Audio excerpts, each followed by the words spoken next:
এর জন্য আমরা তেল দিয়ে দিচ্ছি উপরে, মধ্যে দিয়ে দিচ্ছি একটু উড়দকে ডাল, একটু ছোলার ডাল, একটু মুংফলি ভালো করে ভেজে একটু তেল দিয়ে দিয়েছি, আদা কুচানো, কাঁচা লঙ্কা কুচানো 7-8টা দেবো, আলুটা ম্যাশ করে দিয়ে দিচ্ছি, দিয়ে দিচ্ছি পনির কুচানো, 1.5 চামচ লবণ দিয়েছি, 1 চামচ শুকনো লঙ্কার গুঁড়ো, 1 চামচ কালো লবণ, 1 চামচ জিরে ধনে আর হচ্ছে গরম মশলা, এর মধ্যে একটু মৌরি ভাজা আছে। বাটারটা কালকে রাত্রে করেছি, কত সুন্দর ঝাগ হয়েছে, খুব সুন্দর হয়েছে।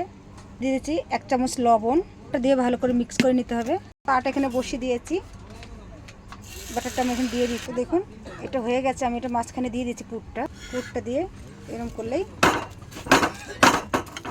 দেখুন আপনারা একটা সমান বাটি নেবেন, নিয়ে এটা এরকম করে গোল করলে আস্তে আস্তে করে করলেই হয়ে যাবে। দেখুন এখানে একটু তীখা করার জন্য ওতে হারা চাটনি দিয়ে দিচ্ছি, আর একটাও দিয়ে দিচ্ছি, তারপর আরেকটা দিয়ে দিচ্ছি তীখা চাটনি।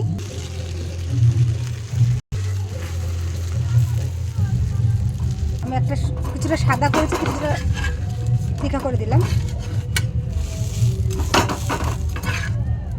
এবার ঢেলে দিচ্ছি একটা ব্যাটার, এইভাবে নিয়ে আস্তে আস্তে আস্তে করে দিলেই দেখুন গোল হয়ে যাবে।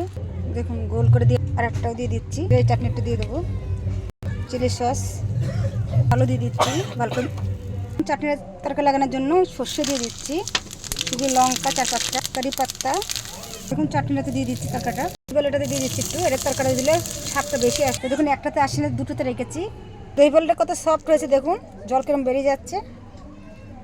দইটাকে আগে ফাটিয়ে নেবো, দইটা ফাটানো হয়ে গেছে, তো দেখুন দিয়ে দিচ্ছি ওপর থেকে, সবটা দেওয়া হয়ে গেছে। দই 1/2 কিলো দই আছে। দেখুন ভাজা মশলাটা দিয়ে দিচ্ছি, যেটা ভেজে রেখেছিলাম রাত্রিবেলা, টমেটোর সস দিয়ে দিচ্ছি,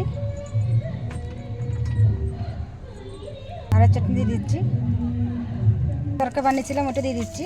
দেখুন এটা হয়ে গেছে কমপ্লিট, কমপ্লিট হয়নি, ভুজিয়া দিতে ভুলে গেছি। দেখুন এখন কমপ্লিট হয়ে গেছে, এটাও রেডি হয়ে গেছে চাটনির সাথে, তার সঙ্গে হয়ে গেছে দই বড়া। তো দেখুন হ্যাপি হোলি সবাইকে। আর দই বড়ে, আর এটা হয়েছে